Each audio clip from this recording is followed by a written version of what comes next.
ഈ നാട്ടിൽ തന്നെ ചെറിയൊരു വ്യത്യാസമുള്ളവരെ കല്യാണം കഴിക്കാൻ സമ്മതിക്കത്തില്ല. റിലീജിയൻ, അത് ഇത് മറ്റത്, അങ്ങനെ ഒരുപാട് പ്രശ്നങ്ങളാണ് ഈ പ്രണയിക്കുന്നവർക്ക് ഒന്നാവാനായിട്ട് മുന്നിൽ നിൽക്കുന്നത്. ക്ലബ് FM-ലെ ലവ് ബൈറ്റ്സിൽ റീനു അത്ഭുതപ്പെടുവാണ്. രാഹുൽ രാജൻ ഒരു ഇൻഡോ ജർമ്മൻ ലവ് സ്റ്റോറിയാ പറയാനുള്ളത്. പറഞ്ഞേ കേൾക്കട്ടെ. മിറിയം ലവ് സ്റ്റോറി എന്ന് പറയുകയാണെങ്കിൽ ഇപ്പൊ ഞാൻ ഒരു കോമൺ ഫ്രണ്ട് വേണം മിറിയത്തിനെ പരിചയപ്പെടും. മിറിയം ആക്ച്വലി ജർമ്മനിയിൽ നിന്ന് മിറിയത്തിന്റെ 12th സ്റ്റാൻഡേർഡ് കഴിഞ്ഞിട്ട് ഇവിടെ പഠിക്കാൻ വേണ്ടി അമൃത കോളേജിൽ പഠിക്കാൻ വേണ്ടി വന്ന പുള്ളിക്കാർക്ക് ഇന്ത്യയിൽ വരണം വലിയ ആഗ്രഹമായിരുന്നു. ചെറുതിലെ മുതൽ പുള്ളിക്കാരുടെ അച്ഛൻ വിവേകാനന്ദന്റെ ഒരു സ്വാമി രാമകൃഷ്ണ പരമഹംസന്റെ ഒക്കെ ഒരു ആരാധകനായിരുന്നു. അപ്പൊ ചെറുപ്പത്തിലെ മുതൽ മിറിയത്തിനെ ഒരു ഇന്ത്യൻ പ്രിൻസസ് എന്നൊക്കെ ഉള്ള പേരിലാണ് വളർത്തിയിരുന്നത്. അപ്പൊ she will marry an Indian prince, അല്ലെങ്കിൽ this is you are an Indian princess. അപ്പൊ സാരിയൊക്കെ കൊടുത്ത് കോളേജിൽ പോകുന്ന ടീമാണ്. അപ്പൊ അവിടെ ജർമ്മനിയിൽ അതൊരു സർപ്രൈസിങ് ആള് തന്നെയാണ്. അതൊരു ഓൾട്ടർനേറ്റീവ് ഫാഷൻ പോലെയൊക്കെ നമ്മൾ കമ്മല് ഇടുക, അല്ലെ മൂക്കുത്തിയിട്ട് നടക്കുക. പുള്ളിക്കാരി സ്വന്തമായിട്ട് സ്റ്റൈലൊക്കെ ഉള്ളൊരു കക്ഷിയാണ്. ആ ഒരു ഡ്രീമിന്റെ ഭാഗമായിട്ട് 12th സ്റ്റാൻഡേർഡ് കഴിഞ്ഞിട്ട് ഷീ ഡിസൈഡഡ്, അവർക്ക് 2 ഓപ്ഷൻസ് ഉണ്ട്. ഒന്നെങ്കിൽ UK പോയി പഠിക്കാം, അല്ലെങ്കിൽ ഇന്ത്യയിലൊന്ന് പഠിക്കാം. അപ്പോൾ പുള്ളിക്കാരുടെ അച്ഛൻ വെച്ച ഓപ്ഷൻ. അപ്പോൾ പുള്ളിക്കാരെ ഡിസൈഡ് ചെയ്ത് ഇന്ത്യയിലൊന്ന് പഠിക്കാം. അങ്ങനെ അമൃത കോളേജിലൊന്ന്, അമ്മയുടെ കോളേജിലൊന്ന് പഠിക്കായിരുന്നു. അവിടെ ഉള്ള സമയത്താണ് ഞാൻ ആക്ച്വലി ഇടയ്ക്കിടയ്ക്ക് പോകാറുണ്ട് അവിടെ. അപ്പോൾ ഒരു കോമൺ ഫ്രണ്ട് എന്നെ പരിചയപ്പെടുത്തി, ഷീസ് ഫ്രം ജർമ്മനി എന്നൊക്കെ പറഞ്ഞ് പരിചയപ്പെടുത്തി. അപ്പോൾ ഈ പറഞ്ഞ പോലെ ജസ്റ്റ് ഒരു കാഷ്വൽ പരിചയം മാത്രമേ ഉണ്ടായിരുന്നുള്ളൂ. അപ്പോൾ എനിക്ക് മറ്റേ ഗേൾ ഫ്രണ്ട് ഓൾറെഡി ഉണ്ടായിരുന്ന സമയത്താണ്. അതിനുശേഷം ഞാൻ നിരാശ കാമുകനി നടക്കുന്ന സമയത്ത് ഒരു ദിവസം മിറിയത്തിനെ കണ്ടു. പെട്ടെന്ന് ഇങ്ങനെ light at the end of the tunnel എന്നൊക്കെ പറഞ്ഞ പോലെ ഒരു പെട്ടെന്നൊരു ഒരു പ്രകാശം എന്നൊക്കെ നമുക്ക് തോന്നില്ലേ, അങ്ങനത്തെ ഒരു ഫീലിംഗ് ഉണ്ടായിരുന്നു. അപ്പോൾ അതിനുശേഷം ഞങ്ങൾ ഓർക്കുട്ടിൽ കണ്ടു, ഫ്രണ്ട്സായിട്ട് ആഡ് ചെയ്തു. അങ്ങനെ ഞങ്ങൾ വി സ്റ്റാർട്ടഡ് ടോക്കിംഗ്. അങ്ങനെയാണ് അത് ബിൽഡ് ചെയ്തൊരു റിലേഷൻഷിപ്പ് ആയതും. പിന്നീട് അത് നമ്മൾ പേരൻസിന്റെ ഇൻവോൾവ്മെന്റോടുകൂടി ഒരു അറേഞ്ച്ഡ് മാരേജ് എന്നുള്ള ലെവലിലോട്ട് പോകും. വാവ്, അങ്ങനെ സമ്മതിക്കുന്ന പേരൻസ് അല്ലേ. മക്കളുടെ പ്രണയം എതിർക്കുന്ന പേരൻസ്, ഇതൊന്ന് കേൾക്കൂ.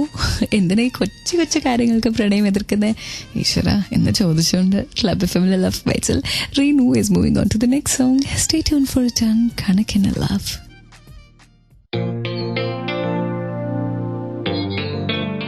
ഫേസ്ബുക്ക് പ്രണയത്തിന് മുന്നെയാണ് ഓർക്കുഡ് പ്രണയങ്ങൾ തിന്നിരുന്നത്. ക്ലബ് FM-ലെ ലവ് ബൈറ്റ്സിൽ രാഹുൽ രാജിന്റെ അടുത്ത് റീനു ചോദിക്കട്ടെ, എങ്ങനെയുണ്ടായിരുന്നു ഈ സോഷ്യൽ നെറ്റ്വർക്കിംഗ് സൈറ്റ് വരെയുള്ള പ്രണയം? To be precise, that is a beautiful experience. കാരണം എനിക്ക് തോന്നുന്നു ലവ് ബൈറ്റ്സ് അടിക്കുകയാണെങ്കിൽ നമ്മുടെ വർക്കിലും എല്ലാത്തിനെയും ബാധിക്കും. അത് ലവ് ബൈറ്റ്സ് ഉണ്ടാവുകയാണെങ്കിൽ അത് ഭയങ്കരമായിട്ട് നമ്മളെ ഇമ്പാക്ട് ചെയ്യും പല രീതിയിലും.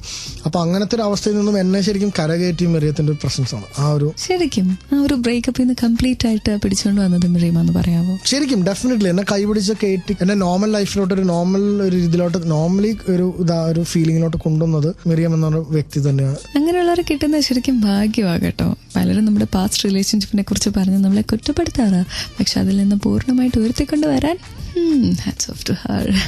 ക്ലബ് FM-ലെ ലവ് ബൈറ്റ്സിലേക്ക് നിങ്ങൾക്കൊരു മെസ്സേജ് അയക്കണോ? Number 567678, format club C space നിങ്ങളുടെ മെസ്സേജ്. ആൻഡ് കേട്ടുകൊണ്ടിരിക്കുക love bites with Reenu and Rahul Raj. ഇവിടെ മാത്രം ടൺ കണക്കിന് ലവ്. ഓരോ പ്രണയമില്ലാത്തവർക്കും ചില പാട്ടുകൾ കേൾക്കുമ്പോൾ പ്രണയം തോന്നും. ക്ലബ് FM-ലെ ലവ് ബൈറ്റ്സിൽ ഞാൻ റീനു, എൻ്റെ കൂടെ രാഹുൽ രാജ്. രാഹുൽ, നമ്മൾ മുഴുവൻ ഈ പാട്ടിന് ചുറ്റുമാണല്ലോ. അപ്പം ഞാൻ ചോദിക്കട്ടെ, ഏത് പാട്ട് കേട്ടപ്പോഴാണ് തോന്നിയേക്കുന്നത് I want to be in love, എനിക്കൊരു ലവ് വേണം, എനിക്ക് സെക്യൂർഡായിട്ട് എൻ്റെ മാത്രമായിട്ട് പ്രണയിക്കുന്ന ഒരാൾ വേണം, അങ്ങനെയൊക്കെ തോന്നിയൊരു പാട്ടില്ലേ? ഉണ്ടാവും, പറയൂ. എനിക്ക് തോന്നുന്നു എനിക്ക് ജോൺസൺ മാഷിന്റെ പഴയ പാട്ടോട് ഭയങ്കര ഇഷ്ടമുള്ള ഒരാളാണ്. അപ്പോൾ one of the most favourite songs ever എൻ്റെ ഇത് ആകാശമാകിയ കണിമലർ എന്ന് പറഞ്ഞ പാട്ടാണ്.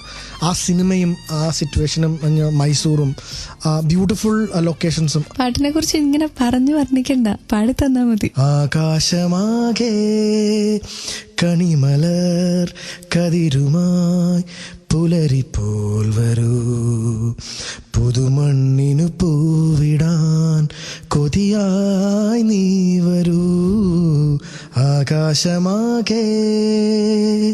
കേട്ടുകൊണ്ടിരിക്കുന്നു ക്ലബ് FM-ലെ ലവ് ബൈറ്റ്സ്. കൂടെ റീനു, ഇവിടെ മാത്രം ടൺ കണക്കിന് റൊമാൻസ്. അയ്യോ, കൂടെ രാഹുൽ രാജും മറന്നു കേട്ടോ. കേരളത്തിന്റെ നമ്പർ 1 FM ക്ലബ് FM-ലെ ലവ് ബൈറ്റ്സ്. കൂടെ റീനു ആൻഡ് രാഹുൽ രാജ്. ഏറ്റവും ഇഷ്ടമുള്ള പാട്ട് ഏതാ, പ്രണയം എപ്പോഴാ തോന്നുന്നതെന്നൊക്കെ ചോദിച്ചപ്പോൾ ആകാശമാകെ കണിമലർന്നാ പറഞ്ഞ്. എന്തുകൊണ്ടാണ് അത് കേട്ടപ്പോൾ പ്രണയം തോന്നിയത്, അല്ലെങ്കിൽ എന്താ അതിന്റെ പ്രത്യേകത? ഞാൻ മൈസൂർ കുറച്ചാൾ വർക്ക് ചെയ്തിട്ടുണ്ട്. മൈസൂരിലെ ഇന്റീരിയർ മൈസൂർ സിറ്റിയിൽ നിന്ന് വിട്ട് കഴിഞ്ഞാൽ it's A beautiful, I think കുറേ സിനിമക്കാരൊന്നും കണ്ടിട്ടില്ലാത്ത സ്ഥലമാണ്. One of the most beautiful places I ever seen. അത്ര ബ്യൂട്ടി, അൺടച്ച്ഡ് ആയിട്ടുള്ള സ്ഥലങ്ങളുണ്ട്. നമ്മൾ മനുഷ്യർ ചെന്നെത്താത്ത സ്ഥലങ്ങൾ അവിടെ ഉണ്ട്. അവിടെ ശരിക്കും ഡീപ്പർ ഗ്രാമങ്ങളിൽ മൈസൂരിൽ. അപ്പോൾ ഈ സിനിമയുടെ ഇത് ഒരു സിറ്റുവേഷനിലും ആ മൈസൂരിലാണ് ലാലേട്ടൻ്റെ ക്യാരക്ടർ ഉള്ളത്. ആ ലോറിയൊക്കെ ഓടിച്ച് പോകുന്നത് മൈസൂരിലോട്ടാണ്. അവസാനം അവർ മുന്തിരിത്തോട്ടങ്ങളുള്ള മൈസൂരാണ്. അപ്പോൾ അത് എന്നെ ഭയങ്കരമായിട്ട് ഇമ്പാക്ട് ചെയ്തിട്ടുണ്ട് ആ സമയത്തുള്ള ഒരു കാര്യം. അപ്പോൾ ഞാൻ ഒറ്റയ്ക്കായിരുന്നു അവിടെ. ആ ഒരു ലോൺലിനെസ് ഒക്കെ എന്നെ ഇമ്പാക്ട് ചെയ്തിട്ടുണ്ട്. അപ്പോൾ ആഗ്രഹിച്ചിട്ടുണ്ട് ഒരു പാർട്ട്ണർ വേണം തോന്നിയിട്ടുണ്ട്. രാഹുലിന്റെ തന്നെ പാട്ടുകളിൽ കേട്ട് കഴിഞ്ഞാൽ വല്ലാതെ ടച്ച് ചെയ്യുന്ന ഒരു വിഷമം തോന്നുന്ന, വിരഹം തോന്നുന്ന, പ്രണയം തോന്നുന്ന അങ്ങനത്തെ ഒരു പാട്ട് ഏതാ? അതിപ്പോ മലബാർ വെഡിങ്ങില് കൊലുസാൽ കൊഞ്ചും പെണ്ണേന്ന് പറഞ്ഞൊരു പാട്ടുണ്ട്. എന്താ ആ പാട്ടിനെ അങ്ങനെ പ്രത്യേകമായിട്ട് കരുതാൻ? വേറൊന്നുമല്ല, ആ ടൈമിലാണ് ഞാൻ എൻ്റെ മറ്റേ പ്രണയം തകർന്നത്. അപ്പോൾ ആ സമയത്ത് അത് ആക്ച്വലി ഡയറക്ടർക്ക് ഞാൻ തന്നെ പാടണം എന്നുള്ള ആഗ്രഹമായിരുന്നു ആ പാട്ട്. അപ്പോൾ പക്ഷെ ഞാൻ പറഞ്ഞു എനിക്ക് എൻ്റെ വോയിസ് ഒക്കെ പോയി. അതായത് ഞാൻ ആ ഒരു ഇമ്പാക്റ്റിൽ കരഞ്ഞിട്ട് എൻ്റെ ശബ്ദമൊക്കെ പോയി. I can't even talk properly. Director പക്ഷേ ഷൂട്ടിങ്ങിന് ഓൾറെഡി പോയി കഴിഞ്ഞു. അപ്പോൾ പുള്ളി പറഞ്ഞു അയ്യോ രാഹുൽ എന്നെ പാടിയാൽ മതി, വേറെ ആരും പാടണ്ട. അപ്പോൾ ഞാൻ അതിന് വേണ്ടി അത് ബ്ലോക്ക് ചെയ്യാൻ വേണ്ടി ഞാൻ വേറെ നല്ല സിംഗേഴ്സിനെ കൊണ്ടൊക്കെ പാടിച്ചു. അതെല്ലാം അദ്ദേഹം വേണ്ടാന്ന് വെക്കും, രാഹുൽ എന്നെ പാടിയാൽ മതി നിർബന്ധമായിട്ടും. ഒരു കമ്പോസേഴ്സ് ഫീൽ ഉണ്ടായിരുന്നു. പക്ഷെ അത് പാടിയിട്ട് ഞാൻ ആക്ച്വലി തൃപ്തനായിരുന്നില്ല ആ പാട്ട് പാടിയിട്ട്. അപ്പോൾ ഇപ്പോഴും ആ പാട്ടുകൾ കേൾക്കുമ്പോൾ എനിക്കൊരു വല്ലാത്തൊരു ആ ടൈമും, അതുപോലെ അഴകിയ തമിഴ് മകനിലെ സിനിമ ആ ഓഡിയോ ഒക്കെ ആ ടൈമിൽ റിലീസ് ചെയ്ത് അതിൽ കേളാമൽ കൈലേ വந்தாലേ ആ പാട്ട് കേൾക്കുമ്പോൾ എനിക്കൊരു വല്ലാത്തൊരു ടെൻഷനാണ്. എന്തോ ഒരു ആ ടൈമിലാണ് ആ ഒരു ഇൻസിഡൻ്റ് ഒക്കെ ഉണ്ടായത്. അപ്പോൾ മലബാർ വെഡിങ്ങിൽ ആ പാട്ടും ഈ പാട്ടൊക്കെ എനിക്ക് ഒരേപോലെ ഞാൻ കേൾക്കില്ല അതിപ്പോൾ. നഷ്ടപ്രണയത്തിന്റെ കാര്യം പറഞ്ഞ് എനിക്ക് സങ്കടം വരുത്തി രാഹുൽ. ക്ലബ് എഫ്എമ്മിലെ ലവ് ബൈറ്റ്സിൽ now comes a romantic song. Stay tuned, കാരണം ഇവിടെ മാത്രം ടൺ കണക്കിന് റൊമാൻസ്. കൂടെ റീനു ആൻഡ് രാഹുൽ രാജ്.